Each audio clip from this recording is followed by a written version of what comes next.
Hi, it's been a while. Uh, yeah, it has been a while.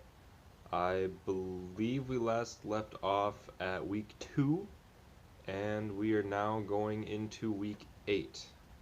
We have some games to go over. Let's go over them. So I last left off with the Packers and Lions game heading into week 3 in their game against San Francisco, being played in San Francisco. In that game, the Green Bay Packers defeated the 49ers 30 to 28 on a Mason Crosby game-winning field goal. About 5 minutes after this game ended, I went and bought a Green Bay Packers t-shirt with Mason Crosby, the name and number on the back. I thought about getting a jersey. They're a little bit too spendy right now for me, so I just got a shirt. Does the same thing. Um, in this game, the San Francisco 49ers did score a touchdown, and they left 37 seconds on the clock and gave Aaron Rodgers the ball back. Aaron Rodgers took up 34 of those seconds to drive down the field to set up the Mason Crosby field goal. It was like a 40-ish yarder. I can't quite remember, but about 40 yards, 40-yard game-winning field goal. Um, the box score for this game, Aaron Rodgers was 23 of 33 for 261 yards, had 2 touchdowns. Aaron Jones had 19 carries for 82 yards and a touchdown. And Davante Adams had 12 receptions, 132 yards, and did catch one of those two Aaron Rodgers touchdowns. Defensively, Jair Alexander got an interception off of Jimmy Garoppolo. And in this game, Devondre Campbell looked like a breakout star, looking like an very much underrated middle linebacker for the Green Bay Packers, a position that they have struggled in historically over the past like 8 or so seasons. So Devondre Campbell might actually end up being the answer for some of the Packers' struggles on defense. For the San Francisco 49ers, Jimmy Garoppolo went 25 of 40. He threw for 257 yards, 2 touchdowns, and he did throw that one interception to Jair Alexander. Trey Sermon, I'm assuming they're one of their backup running backs, had 10 carries for 31 yards and a touchdown. George Kittle, their star tight end, had 7 receptions for 92 yards. And Kyle Juszczyk, I believe he is a kind of like a flex, I suppose, a wide receiver running back combo. He had 4 receptions, 37 yards, and a touchdown. He is the one that scored the touchdown with about 37 seconds left. Um, Overall notes for the game, the offense looked good per usual. Same thing that you would expect with the Packers. And I would give the defense about a B plus level. They did a good job stopping the run, which Green Bay has been bad at for years. And they played overall decently. They looked good. Not quite great, but they did look good. Um, and like I said, overall, the offense and defense both look good, and AR-12 and Mason Crosby are too clutch. Packers defeat the 49ers 30 to 28 on a game-winning field goal. The next game we have to go over is the Week 4 matchup between Green Bay and the Pittsburgh Steelers, played in Green Bay. In this game, the Packers defeated the Steelers 27 to 17 in a rematch of Super Bowl 45. This is the first game since that Super Bowl that Aaron Rodgers and Ben Roethlisberger did play each other. Excuse me. For Green Bay, Aaron Rodgers went 20 of 36 for 248 yards and 2 touchdowns, both of those thrown to Randall Cobb. And Aaron Rodgers also did have a rush touchdown. A.J. Dillon was the leading rusher for the Packers, having 15 carries and 81 yards. Randall Cobb, as mentioned before, he did catch those 2 touchdowns, had 5 receptions for 69 yards. Davante Adams had a little bit more of a quiet game with 6 receptions and 64 yards. Um, some notes defensively here. Rashawn Gary continues to improve in Zadarius Smith's absence. Zadarius Smith did get injured, and we will see how long he will be out. Also, Eric Stokes, the first-round pick for the Green Bay Packers this year. He's a cornerback. He is also showing flashes of greatness. He did take over for Jair Alexander, who did get injured in the third quarter of this game. Um, Currently, as it stands, Jair Alexander has not played since. Um, they do believe that he avoided a serious injury, and they also believe that he will not need surgery on that shoulder. The Packers are a bit more conservative and safe when it comes to injuries with their players, which I'm not complaining about. But we'll see if we get Jair Alexander back before the end of the season. Hopefully, we can get him for maybe the last couple weeks there and going into the playoffs if the Packers do make it that far.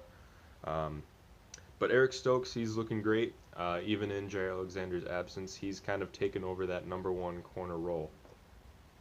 For Pittsburgh, Ben Roethlisberger went 26 of 40 for 232 yards. He threw one touchdown and one interception. Najee Harris, I believe he was their first round pick. He's their running back, 15 carries, 62 yards, one touchdown. And Deontay Johnson was the leading receiver for Pittsburgh with 9 receptions, 92 yards, and that touchdown. My notes for this game is Ben Roethlisberger is headed to retirement, and soon, probably at the end of this year. Um, Not just in this game, but this year, Ben Roethlisberger has looked a step slow, and everyone was kind of hyping it up going into the season. Oh, he's in better physical condition. He's weight training and all that stuff. I don't think it's making a difference. I'm pretty sure Ben Roethlisberger is like 39 years old, and he's headed to retirement. Um, for the Packers, they played good all around, and they pick up another W. The next game to go over is the Green Bay Packers playing in Cincinnati against the Bengals. This one, I'm just calling it oh boy, because this game, that's all you can really say. It's just oh boy. Uh, the Packers defeated the Bengals 25 to 32 on a Mason Crosby game-winning field goal that he kicked in overtime. After Mason Crosby missed 3 field goals throughout the game, one I believe at the end of the game, and then 2 other as well. Statistically, Aaron Rodgers went 27 to 39 for 344 yards, 2 touchdowns, 1 interception. Aaron Jones was a leading rusher, 14 carries for 103 yards, which is 7.4 yards per carry. That's very good. Davante Adams, I believe he did have a career high. He had 11 receptions for 206 yards and 1 touchdown. Offensively, it was the same as always, kind of that methodical, consistent, just keep finding ways to move the ball down the field for Green Bay. And defensively, as I mentioned him before in the San Francisco game, Devondre Campbell, he is looking great. And Adrian Amos is also got an interception off of Joe Burrow. Joe Burrow threw 2 interceptions, one to Devondre Campbell in overtime and one to Adrian Amos. The defense did enough to keep the game within reach, and Mason Crosby did end up hitting that game winner in overtime. For Cincinnati, statistically, Joe Burrow went 26 to 38, 281 yards, 2 touchdowns, and 2 interceptions. Rookie wide receiver, and he's looking like a star. Jamar Chase, sorry, I forgot his name. Rookie wide receiver for the Bengals, Jamar Chase, had 6 catches for 159 yards and 1 touchdown. Him and Burrow, as a duo, they're looking great. Bright future ahead of them. And then, let me try to get this name right. I'm probably going to butcher it. But for the Bengals defensively, Chidobe Awuzie got the interception off of Rodgers. And then some notes for this game. Both of the kickers, Mason Crosby and the Bengals kicker, combined for 4 missed field goals. Mason Crosby missed 3, but he did end up hitting the game winner in overtime. And to wrap up my notes for this game, it was a very dramatic game. I'll see if I can post the win probability from ESPN here. It is very interesting. But very dramatic game, but the Packers win, and they get out of Chicago with the W. Or they get out of Ohio, They get out of Ohio with the W. Sorry about that mishap. I was thinking about Chicago, because that is the next game we have to take a look at. The Green Bay Packers traveled to Chicago in a game that I'm calling it the I Still Own You game. If you didn't watch this game, after Aaron Rodgers scored a rush touchdown, he pointed at one of the Chicago fans who reportedly was giving him the double middle finger, and he shouted up to them, "I still own you," which is honestly one of the greatest things I've ever seen from Aaron Rodgers against the Bears. The Packers defeated the Bears 24 to 14. Aaron Rodgers went 17 of 23, only had 195 yards, threw 2 touchdowns, and he did one rush touchdown in which he shouted up to the crowd, "I still own you." Aaron Jones was the leading rusher in this game, 13 carries for 76 yards. Aaron Jones also had 4 receptions for 34 yards and a touchdown. Davante Adams with another relatively quiet game with 4 receptions and 89 yards. The defense looked really good. I'm not willing to call it not quite great. It is Chicago. They have a pretty horrible offensive line, but they looked pretty good. Darnell Savage got an interception off of Justin Fields, and it was an all-around pretty good game. For Chicago, Justin Fields, 16 of 27, 174 yards, 1 touchdown, 1 interception. Khalil Herbert was their leading rusher with 19 carries for 97 yards. He did score 1 touchdown. And Allen Robinson was a leading receiver with 4 receptions and 53 yards. Packers defeat the Bears per usual, and Rodgers reminds Chicago fans that he owns the Bears. One of the greatest things I will ever see from my quarterback, AR-12. And then the final game that we have to go over before we preview the next game, the Washington football team, traveled to Green Bay this past Sunday in a game where I call this one, "Ooh, you almost had it." The Packers defeated the Washington football team 24-10. Aaron Rodgers went 27 of 35 for 274 yards and 3 touchdowns. Aaron Jones had 6 carries, only got 19 yards. Not a lot of rushing in this game. Davante Adams had 6 catches for 76 yards, 1 touchdown. Robert Tonyan had 4 receptions, 63 yards, and 1 touchdown. And Allen Lazard had 5 receptions, 60 yards, and 1 touchdown. Rodgers did a good job of spreading the ball around in this game. Offense, same as always, consistent, kind of well planned out, move the ball down the field. You know what you're getting with the Green Bay Packers offense. Defensively, Devondre Campbell, I've already mentioned his name a couple times. He continues to lead that linebacker core. I believe he's leading the team in tackles. He also has 2 interceptions, and he also has 2 forced fumbles on this season. He did get 1 forced fumble against Washington. I believe the other one was against Chicago. I'm not quite sure. But he does have 2 interceptions and 2 forced fumbles, along with leading the team in tackles this year. Also, Rashawn Gary is starting to look like a beast. I believe the stat was put out. He's one of the leading pass rushers in the league. I believe he was number 4. They had the top 5 list. I believe he was number 4. So I kind of throw out that hashtag of Scary Gary, Rashawn Gary. He's looking like a star. And then Rashawn Gary also forced a fumble that set up a Green Bay Packers score in this game.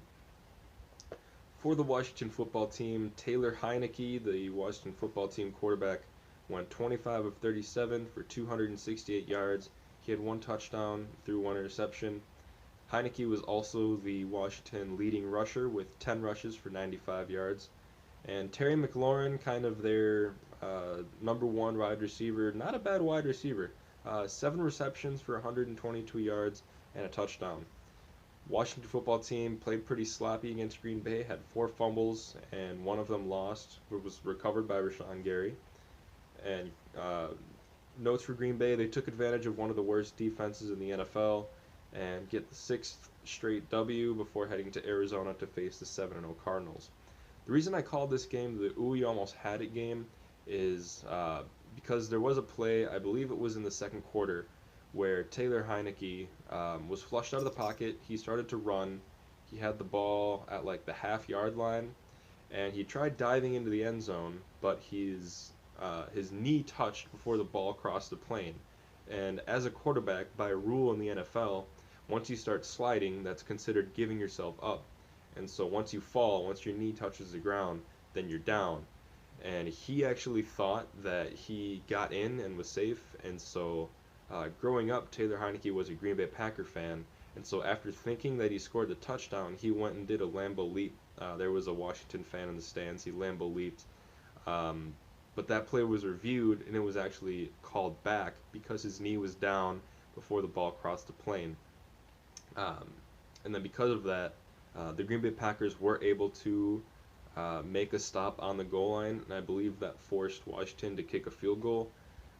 But it's just funny because, Taylor Heineke, he thought he had a touchdown, and he didn't because he dove a little bit too early. He probably could have stayed up and ran. He would have taken a hit, but he probably would have made it had he just stayed up and ran into the end zone.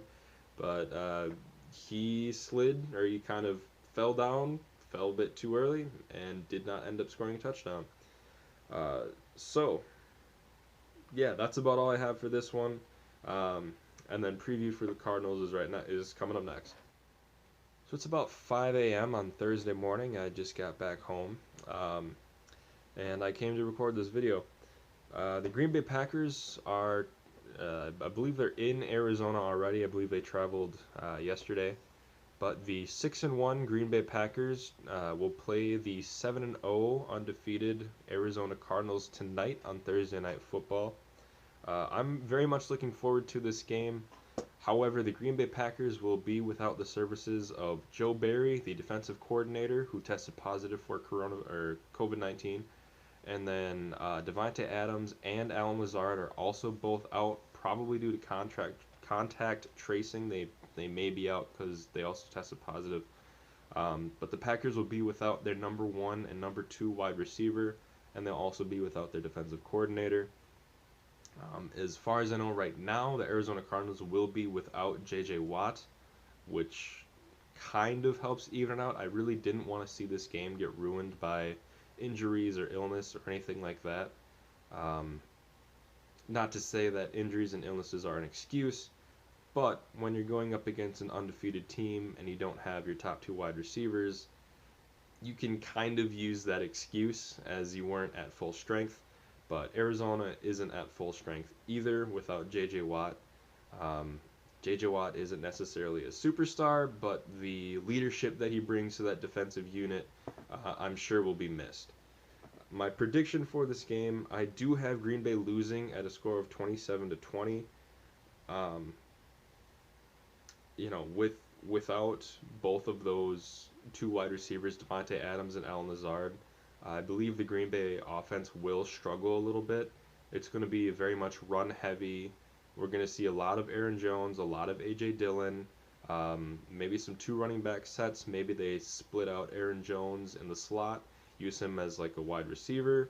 We'll see what they do with that. Matt LaFleur and Nathaniel Hackett, the offensive coordinator, they are creative enough. I'm sure they will game plan for being without those 2 wide receivers. They can get creative. We'll see what they can do. I do have the Packers losing in this game, but I mean, with Aaron Rodgers, with AR-12, anything is possible. I mean, he has shown that he can make nobodies off the street look like Hall of Fame wide receivers. So hopefully the Packers can get it done. I think it'll be close. It is in Arizona, so that's why I do have Arizona winning. If it were in Green Bay, maybe I'd have a little bit more faith in Green Bay winning. But it is in Arizona, enemy territory. The Packers don't have a great history of playing in Arizona. 2009 wildcard game, and then the 2015 divisional round as well. Those games did not go the Packers' way. I don't know. We'll see what happens. But like I said, anything is possible when you have Aaron Rodgers as your quarterback. But we'll wait and see what happens. Hopefully the Packers can get it done. Go Pack, go. And I will see you all in the next one.